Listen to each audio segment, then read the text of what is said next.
One of the most underestimated aspects or benefits from working out, and in particular the workouts that we have, is actually the effects on the brain.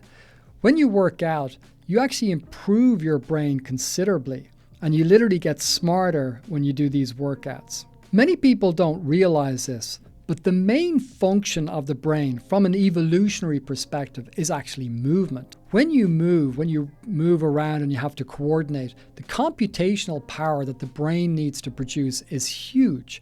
Even the most advanced robotics in the world can't walk across the room as well as a human can. And it's interesting because you can see this even with other animals.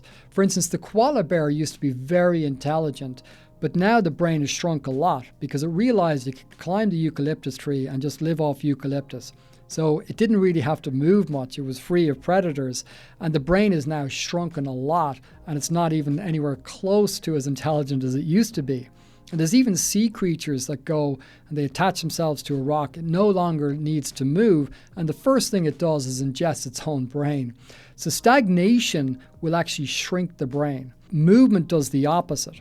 And in particular, it increases what's called BDNF, which is called brain-derived neurotrophic factor. And this is something that Dr. John Ratey talks a lot about, and has gone deep into the research in his book called Spark, which I highly recommend, by the way. Different types of exercise will have different impacts on this BDNF, on the brain, and how smart that literally you can get.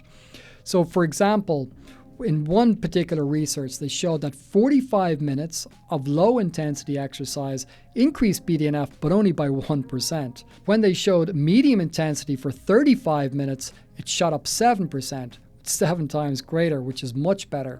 But the best group, they only did 25 minutes, but at high intensity, and they saw 19, almost 20% improvement in BDNF. And this was at base levels, not just temporarily after you work out, but after you do that for a number of weeks, it stays. So literally you're 20% smarter.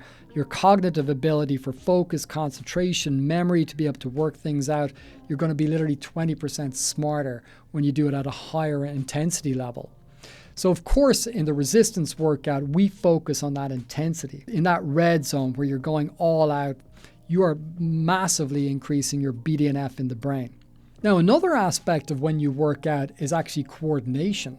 So if you're just like on a stationary bike, or if you're just running on a treadmill, so you don't really have to coordinate much, you're just looking at the intensity. Again, higher intensity will produce more BDNF.